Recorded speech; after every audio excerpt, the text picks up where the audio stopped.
That's awesome.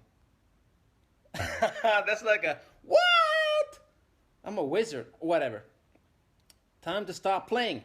All right, guys. For those of you who don't know me, I'm Jesse from KarateByJesse.com, aka the Karate Nerd. And I am taking your questions about karate today, about the art, science, knowledge, philosophy, training, tradition, sports, you name it. Or if there's anything specific that you want to improve in your karate, I would love to help you. Now, let me have a look at the comment section. Hey, Nadine-san. Hello from Costa Rica. Hello, Danke schön. Still at work. Yeah, I know it's work, but you can still watch a live video, right? Nobody cares. Just put on headphones. And if your boss fires you, you can always come work for me. I got a few companies of my own. Let me just have a sip of my coffee here. Do you guys like my poop cup? Pretty cool, right? Okay. What is, so first question from Erickson, Eric Jessen. Your last name is almost like my first name. I already like you. What is the name of your own style?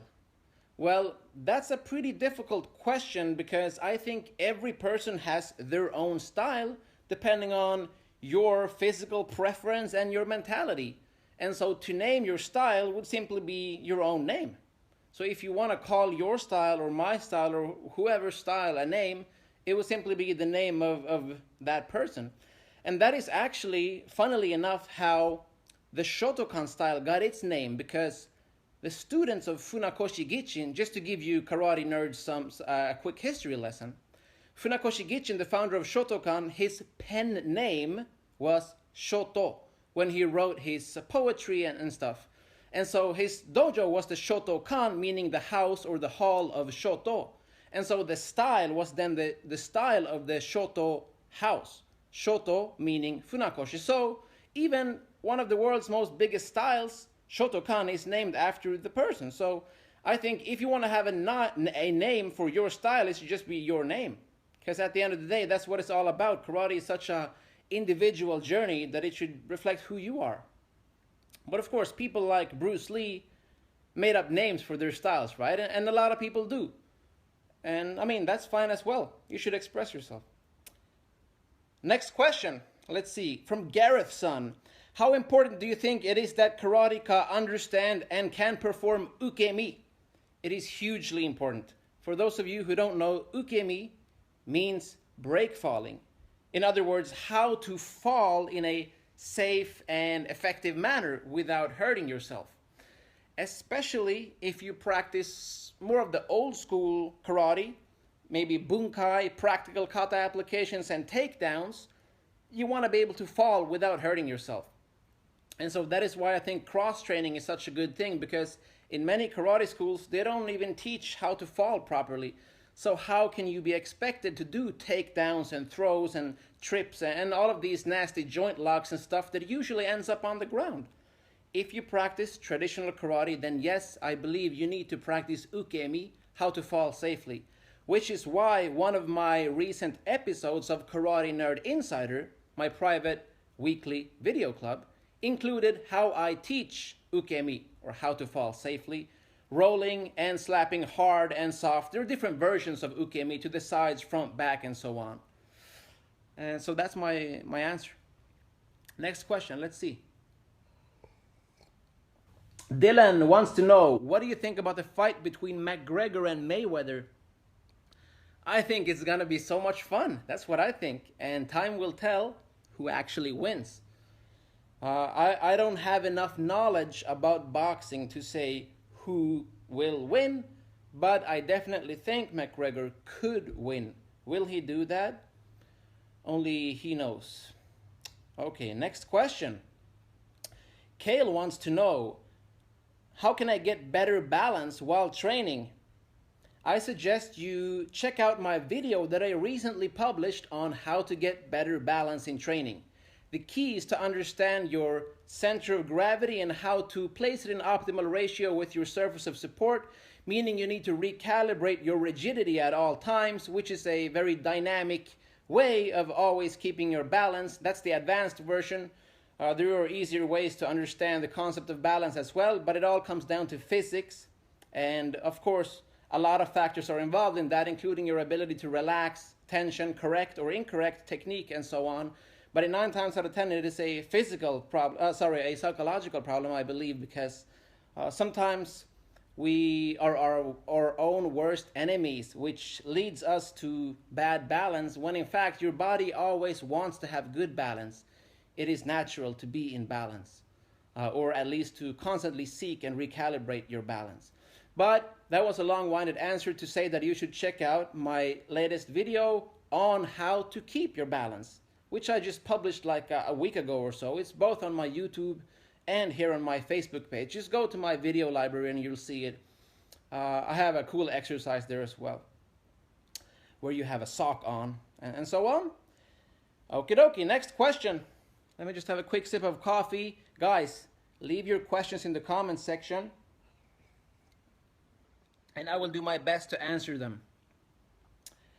Coolio, hey, let's see. Jonathan Kenny-san asks, how would you explain Fa Jin and Ati Fa? First of all, for those who don't know, Fa Jin and Ati Fa are two very interesting concepts. Fa Jin in Okinawa, the birthplace of karate, it's called Chinkuchi, which is that explosive whip-like power that you have on impact when you actually punch things. Atifa is the result. It is that shockwave upon impact. So Atifa is the result of Fajin, aka Chinkuchi. Fajin is the Chinese word. I hope that answers your question. Thanks for attending KNX 17, by the way. It was so nice to meet you again in person. Next question, let's see. I love your cup. It's so awesome, right? Let me just show the cup for those of you who haven't seen it. It says, coffee makes me poop, which is only half true. It's like that emoji, right? Okie dokie. Let's see. Next question. I just want to bang out as many questions as possible during this brief time. If I had one day left on Earth, it would consist of me answering questions about karate because I want to die empty. And I have learned too much to not share it with others. Not saying I know more than others, I just love sharing what I know. Okay, questions. Let me see here. What is your favorite kata? From Matt Passmore. Hey Matt, good question. Now, unfortunately, I have to say that my favorite kata is the one I learned most recently because, like most of us, I am a victim to whatever is new we like. That is just a part of our how we work as human beings. We love new, flashy, shiny stuff, and therefore, when something is new, we gravitate towards it. But I think my favorite kata should be the one that I need to work the most on. But since I am a human being, my favorite kata is the one that I learned most recently because it's fun and exciting, and I have not completely understood it as well as some other older kata, although some older katas might be more important for me to practice, which you should also recognize. Hey Jonathan-san, glad you liked the answer. Hope that helped you. Thanks. Next question. Let's see. Scrolling through here. Katie-san wants to know, what stretching can you recommend for the plus 45? I would be lying if I said that I knew how to stretch when you're plus 45 because I am still in my 20s. So I would have to say that I recommend that you experiment with your own body to see what works and take baby steps. Don't try to do something flashy that you see me or anyone else doing, especially not online, because what you see is not always what you get. I have almost never had any injuries because I am careful with my own practice, especially when it comes to stretching and stuff. And I would say that my number one advice, regardless of your age or skill level or style, is to focus more on mobility instead of flexibility. Meaning, flexibility refers to the length of your muscles. For example, my guns, right? The bicep, the length of a bicep to stretch that would mean I try to make it longer. However, mobility refers to your ability to move a joint through its full range of motion, which in 9 times out of 10 is actually what you need. You don't need more flexibility unless your muscles are unusually short. For example, if you contract them a lot due to overtraining or training in the wrong way or training a lot of weightlifting, for example, then you might have short muscles and you might need stretching. But for most of you, mobility is the answer. And I get this question so much that I actually made a video program consisting of 50 exercises for mobility. 25 of those are stationary, done in one spot, so you don't need a lot of room. And the other 25 are locomotion, meaning you move from one end of the dojo to the other. And you can download that mobility and flexibility program from my website. I hope that helps. A lot of people are having great results with the program. It is the exact same exercises that I do myself in my own warm-up. Okie dokie. Continuing on, next question. I can't even choose. You guys are writing really good questions, but a word of advice. If you write a shorter question, it's easier for me to just quickly understand it. What? Okay, next question from Zars Z Wars. Is that a real name? It's pretty cool. What advice could you give to my 6-year-old who is learning the kata empi? That's a good question. And it is actually a case-by-case basis. I cannot give any specific advice to what somebody should focus on in a specific kata without having seen that person in real life. But I know that this refers to a 6-year-old, meaning it should be fun.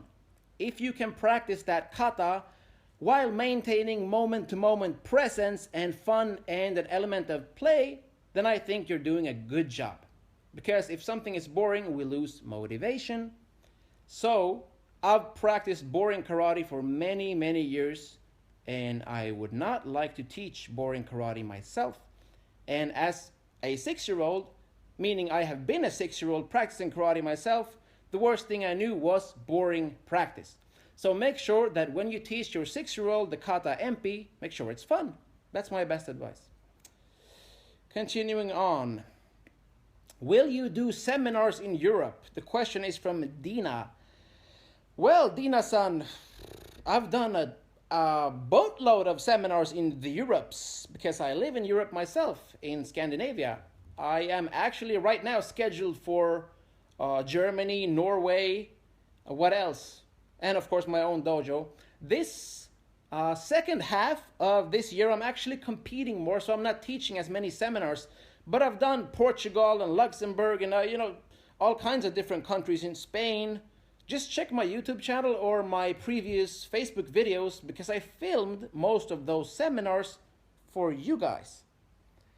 So, okay. A quick sip of coffee, and then I will look at your questions. Okay. What have we got?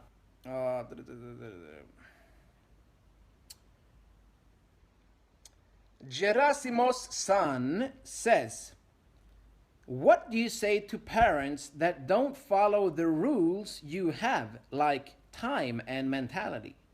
So, Sensei Gerasimo, I assume you are referring to parents of kids in your dojo who are not following your rules. I say either it's your way or the highway. But of course, that's just me, but that's what I say. Because I don't have time for parents who can't follow rules. If you can't follow rules, you should probably not be a parent, because then you can't teach your kids to follow rules. I'm not a parent, so disclaimer. Okay, continuing on. Glad you liked that answer. I can see that you're writing yes with a lot of S's. Good stuff. Okay. Next question. Aiden Powerson says, how long have you been training? I have been training since before I was born, because both of my parents practiced karate, and when my mom was pregnant, she did karate, meaning before I was born, I was already doing karate, or at least getting hit, because I couldn't really hit back since I wasn't even born yet. Okay, next question. Let's see what we have. When are you coming to Melbourne, Australia? Would love to attend a seminar. Dude, I did 6 seminars in Australia like last year or the year before that. I love Australia. It was a great place to be. Awesome people, great coffee, good carrot cake. So I will definitely be back one day, but the world is big and I don't want to go just to the same places all the time. I don't teach seminars because I depend on them in any way. I do it because it's fun. I want to see new cultures, meet new people. So I will be back in Australia and I will do New Zealand as well. But not at the moment because I'm doing seminars in South Africa and Brazil and other places first that I'm already booked for. Okie dokie. Next question. Let me see here. Scrolling through your questions. Remember, guys, if you can leave a shorter question, that's better so I can read it faster because this is going live and your question just disappears among everything else. Okay. Dylan's son wants to know, could you make a video about how to improve the way to look, also known as metsuke in kata or karate in general? Yeah, I could do a video about how to look in kata or karate, absolutely. And metsuke is the Japanese term for that, how you use your eyes and where you should focus them, which is very important for balance, but also focus, of course. Next question. Gerasimos again. Yeah, sure, why not? Have you been to Thailand for training different martial arts like Muay Thai? I have not been to Thailand, but I would love to go one day. My brother has been for Muay Thai, for Thai boxing. He did some professional training and fighting over there. And so I learned a little bit from him, but I've never been myself. If I went to Thailand, it would mainly be to explore the Muay Boran, the traditional way of performing Muay Thai, which of course influenced the roots of old school karate, including the elbows and knees and the tonfa, the weapon, and so on. A lot of old school influence when it comes to traditional karate, Okinawan karate, actually came from Thailand or Siam, Burma, that whole area, you know. So for research purposes and a little bit of training, I would definitely want to go there. And I've heard the food is great as well. Next question from Micheli-san. What gi do you suggest? Well, that's an easy question. This right here. The Seishin gi, which is the world's first fully crowdfunded and crowdsourced karate uniform. Which of course was developed by hundreds of passionate karate nerds just like you and me around the world. And then that kickstarted the production of the whole thing that has been up and running for a few years right now. So there are bracelets and t-shirts and all of that. And that's the brand that I represent and that I stand for. So Seishin, for sure. Seishin-international.com is where you can get the gi.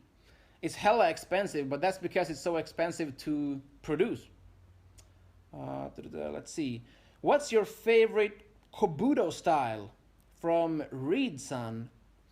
My favorite Kobudo style is the Kobudo that I practice.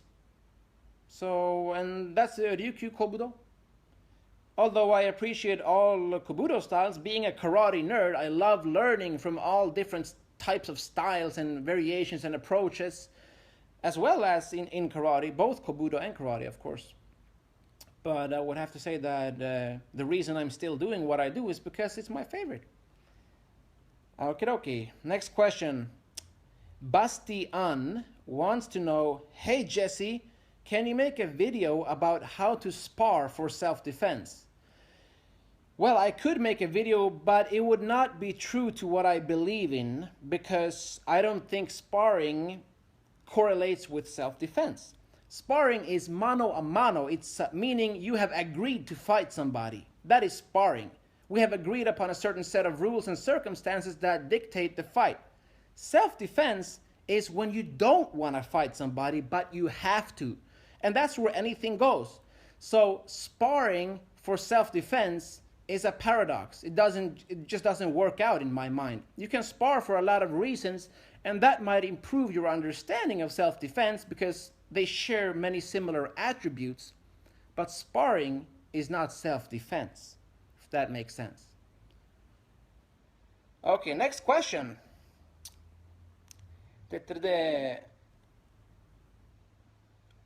Poof Günther wants to know, what is for you more important, sport karate or the old way of karate? Greetings from Austria. If you understand the concept of being a karate nerd, which is what I am and what many of you guys are, then you would understand that this question is fundamentally flawed, because there's more to learn from bridging the gap between the old and the new, between sport and tradition, than there is from focusing on one and trying to ignore the other. For example, a traditional karate practitioner can learn tons from sports science, which is modern. And then a modern sports karate practitioner could learn a ton from a traditionalist when it comes to the underlying spiritual and historical values of karate, and of course how to use it in practical self-defense. So instead of building walls, let's build bridges. Let's become karate nerds who can learn from each other and grow together, not only as karate practitioners, but also as human beings. So to say that I think one is more important, I can't do that, sorry, because I don't believe one is more important. Everyone has their own reasons for practicing karate, and none of them is more important than any other. To me, all of them is equally important, because it's not what you do, it's how you do it. And that is the topic of my next book that I'm actually writing right now. But it's secret, so I'm not going to tell you more about that. Hope that answer helps. That's the karate nerd way. Next question, let's see. Can you talk, okay, this is from Oded Baron. Can you talk about a good breathing exercise to fix and balance the natural breath? Thank you. Yes, abdominal breathing using your diaphragm is what I think you should research a little bit to understand how to bring back your breathing into its natural state. Of course, all types of breathing are natural, otherwise you wouldn't be able to do them. But some have different attributes, and there are certain timings and places where one might be better than any other. And for example, when you're in rest or when you're sleeping, you should in general be breathing through your belly and the diaphragm and not your chest breathing, that type of shallow breathing, which you naturally have when you're stressed. So if you can learn how to breathe through your belly and move your breathing down, then that will help you a lot. I've done both articles and videos about this. You can just Google it and I'm sure you'll find something. I'm not the first person to discover that you can breathe in different ways. Okay. Next question. Let's see. Looking at your questions, trying to decide. Fernando Frankel wants to know, what's your opinion on Ian Abernathy? He's an awesome dude, especially when he wears the Seishin gi. That's what I can tell you. Unfortunately, I've never met him, but I would love to. Does great work, good ambassador for the art, and he looks great in his Seishin gi. Will you watch the fight tonight by Chris? No, I don't think so. I will be asleep. I will watch the result the day after, if you're referring to the Mcgregor Mayweather fight, and I assume you are. I'm not such a big fanboy that I'm actually going to be live, late at night watching it, because I don't live in the US, so it's not going to be a good time for me. Okay, hey, Sabina-san just joined. Hello. Cheers. Drinking some coffee out of my coffee makes me poop mug. Okay. Next question. Any plans on coming to Australia? Yeah, I just answered that question. If you just scroll back a little bit in the timeline, you can see my reply to that. Moving on, next question. Craig Barnes wants to know, have you seen any similarity in classical karate and in classical boxing? Yes, because originally boxing was bare knuckle, right? And originally karate was also bare knuckle. That's where the connection lies. Now, my knowledge about bare knuckle boxing is not deep enough for me to make any type of deeper comparison, other than that both were done bare knuckle in the beginning and therefore should have some correlation. But of course, boxing was not done for self-defense. It was done mano a mano, meaning two people who wants to fight each other. On the other hand, karate was intended for self-defense originally, when you don't want to fight somebody. Hope that helps. Okay, Giorgio-san says, "Hey Jesse, I miss KNX. Hey man, I miss it too. Too bad it's just once a year, but hope to see you next year." And for those of you who ordered the videos from KNX, the Karate Nerd Experience, the videographer, he actually had his first child, so he's pretty busy, but I hope he has time to edit and process the videos and upload them as soon as possible, because I know that hundreds of you are waiting for the videos from the Karate Nerd Experience 2017, which, of course, like every year, were professionally shot. Okay, next question. Let's see. Adamson. "Any plans on coming to the United States? I would love to see your seminar." Yeah, I was in the United States like 2 or 3 weeks ago. I don't want to go too much, especially right now, because I'm not sure it's too safe because of, politics and stuff. I'm not going to get into that, but I feel better right now being in Europe. But I will be back in the US, especially on the West Coast, because I've only been to Las Vegas on the West Coast, and I would love to see more of it, because I know there are so many karate nerds like you guys over there, and people keep asking me when I'm coming to California and San Francisco and all of these places, so I'm definitely gonna go when, we'll see. Okay, next question. "How many black belts have you worn out?" Oof, that's a good question, Reed-san. A lot of black belts. And that's why when you see me in my videos, I'm wearing a black belt that looks pretty new, right? Because it's my latest one. I just buy new ones from my own company because I want to represent my own brand. But I have a lot of old black belts from different crappier brands, and they look pretty worn out. Whenever I wear one of my old belts, because they look almost white, people always say, "Oh, that's fake. He bought that belt pre-worn out," or something like that.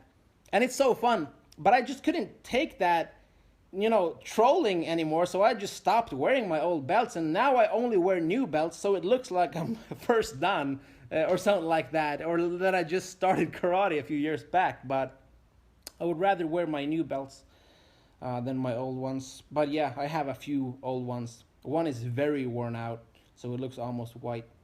But that's what happens when you practice karate daily and teach karate daily, because unlike many other people, this is not a hobby, this is not my sport, this is not my business, this is my life. Every day, if I'm not practicing, I'm teaching, which means that the belt gets worn out. That's just natural. Especially if you get your black belt when you're like 15 or 16, which I did, because I've been doing karate my whole life. So belts get worn out. But I don't place too much importance on belts. Usually I don't even practice with a belt or a gi anymore. It's just something to hold your pants up. Okay, next question. So many questions. Let me see. Marino-san wants to know, "Hi Jesse-san. What is your favorite karate book?" That is a very good question. I have so many favorite books that I would like to share with you guys. I would like to say, let me just give you one book that is one of my favorites. It's called Watashi no Karate Jutsu. That's Japanese for Karate, My Art, or My Fighting Skill. And it was written by Choki Motobu. Motobu is the family name, so in Japanese you would say Motobu Choki, but in the West we say Choki Motobu. And he was a famous, notorious karate master and street fighter in Okinawa, the birthplace of karate. And luckily he wrote down what he learned from using karate on the street, which of course a lot of other people or masters at that time didn't really like. Anyway, so luckily for us, he wrote a book. about what he learned. And that book was titled Watashi no Karate Jutsu, which was translated by Sensei Patrick McCarthy of the International Ryukyu Karate Research Society. He's a Canadian-born Australian, the Western world's #1 karate historian and researcher and author. And so his translation is the best one if you can find it online. Good luck. Okay, let's see. Craigson wants to know, what grappling style do you think matches classical karate grappling? Or what do you think is the best matchup? Well, it would have to be a grappling style that allowed almost anything. What that grappling style is, I don't know. Because originally karate did not have any types of rules that you could or could not do because it was self-defense. So if there's any type of grappling style where anything goes, I would say that would be more in line with what original karate grappling was. Hope that helps. All right, next question. Let's see. Binu Thomas wants to know, is there a similarity between Kalaripayattu and Kungfu?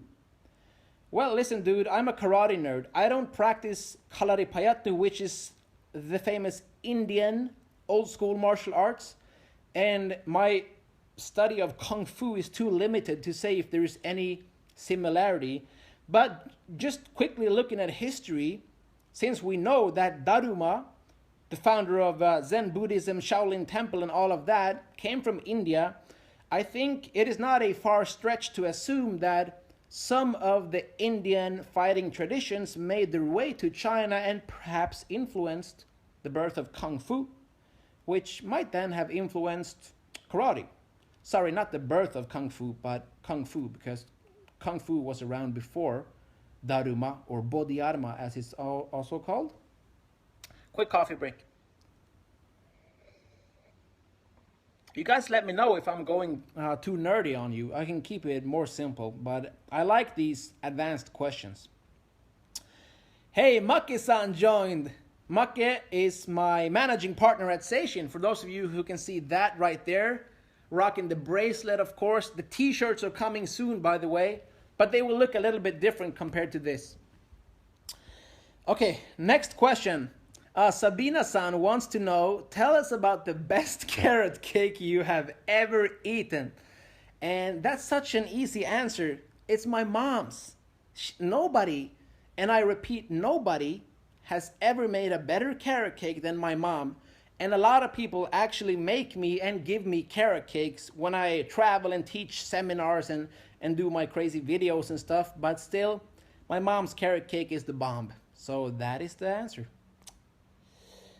Okay, next question. Zaires Madridano wants to know, hello Jesse, I have many questions to ask, so don't mind if I ask all of them. Oh yeah, no, I don't mind. Okay, but I'm not going to answer all of them. Let me just pick one of your questions. Do you have any advice for teens like me who easily get envious towards other teens who already have a black belt? Well, yeah. My advice is to focus on your own journey instead of comparing yourself to others. I believe that a great source of depression and negativity and envy comes when you try to compare yourself to others. So, if there are other people in your age group who has a black belt but you don't have a black belt, that should not be relevant to your journey in karate because it is a highly individual journey. Karate is not a team sport, which is one of the reasons that a lot of us do karate, because team sports maybe are not our thing. We're maybe too individualistic for that.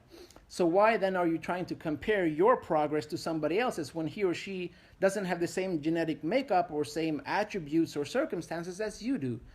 So I try to give that advice. Whenever somebody feels that they're not progressing fast enough or comparing themselves to others, just focus on your own journey. And that's what I can say. And if you have to, just try to unfollow those people online so you don't see their black belts in your face every day. You'll get there. Don't worry, you'll get there. When it's your turn. Everything has its time. Okay, next question.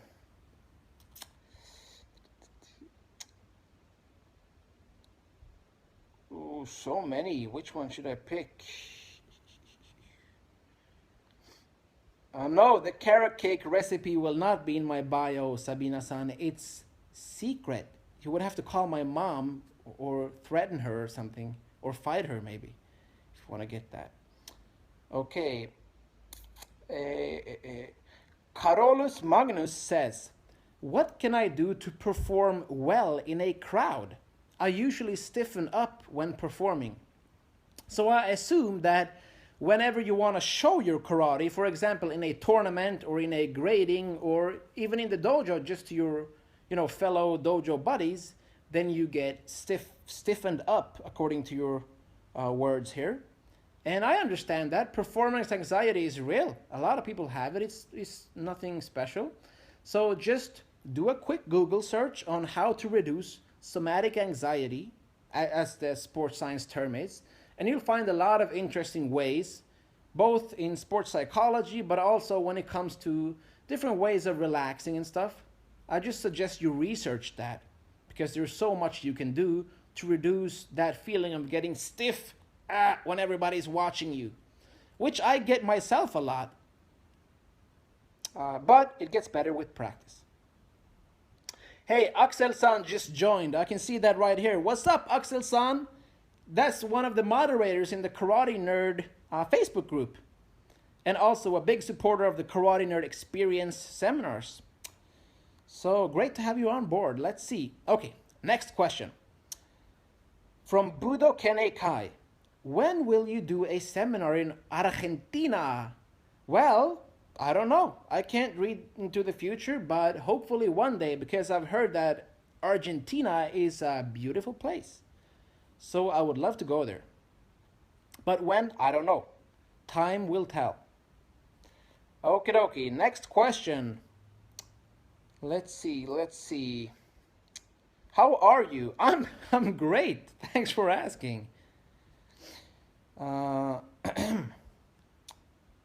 Bonsai Tode wants to know, do you know anything about Hohan Soken's life? For those of you who don't know, Hohan Soken is a famous historical figure in the evolution of karate and is responsible for a lot of the karate in USA when it comes to traditional Okinawan style old school karate. And what do I know about his life? Not as much as maybe I should. So feel free to email me and tell me. I know he was a cool dude. Did you guys see my cup? Coffee makes me poop. Okay, next question. Stefan Gingras wants to know, can you refer me a book that is good to learn history of karate and kobudo? No, I cannot. I don't know one book that is good for teaching you the history of karate and kobudo. And it blows my mind that that book doesn't exist. There are many books about the history of karate and kobudo, but they're not objective. They're written by somebody with a certain type of dogma, somebody who belongs to a specific organization and wants to speak his truth and not the truth. And so if you belong to a certain style, then sure, there are many great books. But if you want to have a more general overview of the history of karate, I cannot recommend one book that will be awesome, unfortunately.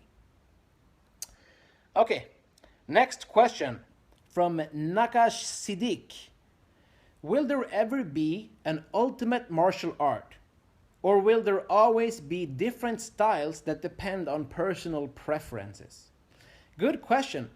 I believe there is an attempt at creating an ultimate martial art, which is what we refer to as MMA, mixed martial arts. And so, but still, it is being performed differently by different people because we're not all the same. So, my answer would be that there will always be a need for different types of martial arts, but people will at the same time always want to fit in. So there will always be an attempt at creating the ultimate martial art for everybody, but it will never be successful. Next question from Chris-san. What's your opinion about Kukushkin karate? My opinion is that it is a badass form of karate that really hurts. I have practiced it a little bit. I like the low kicks. I like the kneeing in the face. That's cool. And the what do you call it? The kaitengeri, when you do like a front flip and you heel kick the guy in the face. That's pretty cool. But maybe it is very hard on your body, and depending on what your goals are with karate, maybe it's not the best style unless you want to become super hard, okay? You can always be too hard. Let's see. Fernando-san wants to know, is there still any value in practicing Makiwara in 2017? Not to mention the damage it does to your hands. Thanks. Yeah, sure, that's a good question. For those who don't know, the Makiwara is the traditional striking pose that we use in karate. It consists of a wooden board that has a little bit of give, it's a little bit flexible, and then it has a part that you strike. Maki in Japanese means around. Wara is the name for the straw that you actually put around the board in the beginning. Today, a lot of people put leather and other types of soft impact stuff on that board. So the question was, is there still value in practicing Makiwara in 2017? And my answer is yes, there is still value, because the human body still looks the same as it did back in the old days, but technology has advanced and there are many other alternatives, including just punching a heavy bag, that for many people will be just as good. So I don't think it's bad to use a Makiwara, but there are other alternatives that might be better. There is certainly still value in practicing with a Makiwara, depending on your goals and what outcome you seek with your karate practice. Hope that helps. Okie dokie. Next question. Which one should I pick? Rami-san wants to know, where are you from? Well, I am... sorry, I was just reading something here. Yeah, my parents are from Finland, but I grew up in Sweden, Scandinavia. Maki-san says, gotta run. Thanks, excellent stuff. Awesome, Maki-san. I'll see you soon in our next weekly session meeting. Next question from Jonathan-san. What is the length of your weekly black belt classes? I don't have weekly black belt classes right now, so I cannot tell you what the length is, but if I did, they would be 90 minutes to 2 hours. That's usually enough. Jason wants to know, who will win between Floyd and Conor? If I knew that, I would be a very rich man. So I'm sorry, I cannot tell you, because I cannot foresee what's about to happen in the future. And my knowledge about boxing is not good enough to tell you who I think would win, but I think Conor might win. Okay, next question. Gary-san says, I really enjoy your videos. Well, thanks a lot, Gary-san. I enjoy that question. Oh, it was not a question, but that comment. Thanks a lot. I'm going hard on videos this year, in case you haven't noticed. Now, while I look at your questions here, let me just put on a fun filter for you. Okay, that's it for now. That was fun, right? Okay, next question. How do you apply tuite in the bunkai of kata? Good question. For those who don't know, tuite in Japanese is torite, which means different types of joint locks, basically, stand-up grappling. The Okinawan term is tuite or tuidi. And so the question was, how do you apply that in the bunkai of kata? Well, you look at how the kata looks like, and then you figure out, can I use that in a grappling situation rather than a blocking, punching type of situation, meaning you close the distance instead. And what you will find is that in 9 times out of 10, the answer is yes, because a lot of old school karate was about grappling, because that close quarter distance is where self-defense usually happens. And that is my answer. Okay. Let's see. Next question Tom Franzen wants to know, are you looking forward to the Olympics like me? Yeah, the answer is yeah, I am. I'm looking forward to winning it. That's what. Next question from Tommy Heslep. What do you think about PNF isometrics for developing the splits? For those who don't know, PNF is proprioceptive neuromuscular facilitation, and that is a great stretching technique. But the question is, why do you want to do the splits? I can't do the splits. I've never been able to do the splits. I've never wanted to do the splits. Although it looks cool, for me, there is no practical functionality associated with being able to do the splits. Because to do the splits, it's about stretching. I'm not about flexibility, I'm about mobility. I'm flexible enough. I don't need to be able to do the splits. Hope that helps. Next question. Angeliki Theodorido. Sorry, my Greek is not good enough, but we are waiting in Greece. Yeah, thank you. I would love to go to Greece one day. I've been there, but only on vacation, not for any type of karate purpose. But one day I'll be there for sure and have some... what do you guys eat there? Those olives are awesome. Greek olives. Yeah, for sure. Okay. Next question. Let me see. Let me just have a quick sip of my coffee.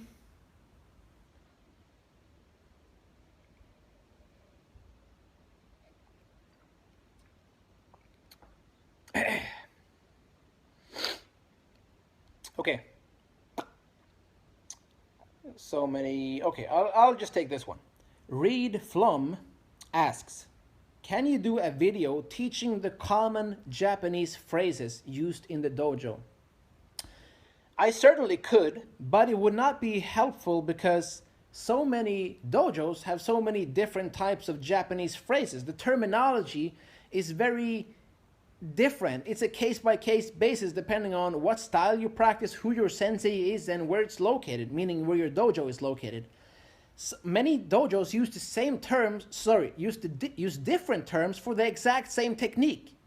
So if I did a video about the correct terminology for karate techniques, it would not be correct for everybody, and I cannot teach you unless I think it's helpful. And so in many cases it would not be helpful because I would teach you something that's wrong in your dojo.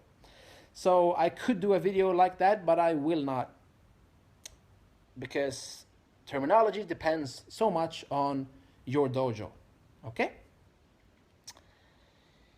Let's see. Next question. How do you teach students to use vigor and focus? Some can be lazy. And that was asked by Colin Noon, sensei, I assume. Oh, that's a really good question. How do you get students motivated to not be lazy? Well, I believe that you should be an example. So if I practice with somebody who is very vigorous and exciting and motivating, then I will be motivated myself. On the other hand, if I practice with a fat slob who's super lazy and doesn't do anything and just stands with his arms crossed and gives commands, like a lot of karate instructors do, then I will probably not be motivated either. Because, we are human beings and we are socially connected whether we want to or not. And we influence each other so much, especially with body language. It's not just what you say, it's what you do. So as a karate instructor, if you are high energy, motivated, inspiring, and you do all of the things that you make your students do, then I think that they will be more motivated to also do it. So you lead by example. It's not what you say, it's what you do. And that's my answer. Hope that helps. But of course, people will always be lazy. I mean, sometimes it's even good to be lazy. Sometimes you should train smarter, not just harder.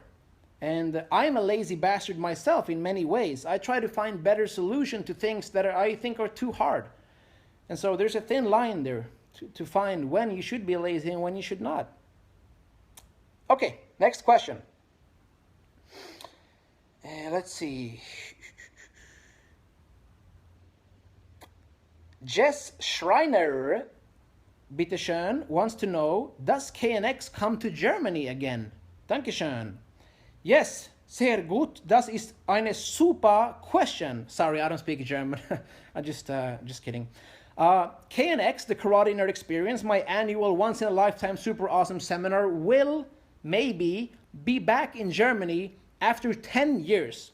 I could do like I have this idea in my head that I'm about to do a blast from the past, you know, this type of Throwback Thursday KNX seminar where I go back to the very first location of the first KNX, and that was in 2014, and then we do the KNX there again as a type of, you know, 10-year celebration thing. So if you just wait like 6 more years or so, yeah, it might happen. So that's my answer. Are you guys still there? Is my internet still working? Yeah, I hope so. Let me just try to put one of these face filters on. I'm gonna do this. Ho ho ho ho! That was fun. Here's another one. Can you guys? Oh, Jesus! Whoa. Okay, let me just turn this off. That was scary. I almost pooped my pants. Okay, next question.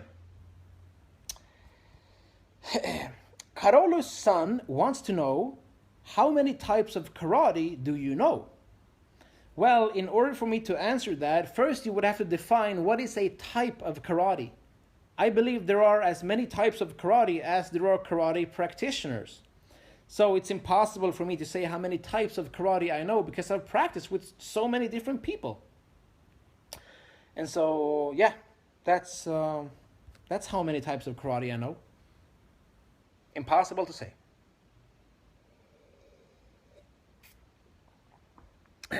Okay. Next question is from Dominic-san. Dominic Oziren Umaruke, who wants to know, Konnichiwa, Jesse-san. Which karate style do you feel is more effective? I practice Shitoryu, and I hope someday you'll have the KNX program in my country, Nigeria. Awesome! Hello, Nigeria, and I hope so too.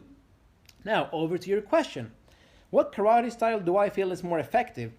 Well, it depends on what your goal is. Effective for what exactly? Many people want to know what's the most effective style of karate, but then they don't really define what effective means to them. Do you mean effective on the street, in self-defense, in sparring, effective for weight loss, as a sport, for the Olympics? No, you have to be more specific. I think almost any type of karate style can be effective. It just depends on how you practice it.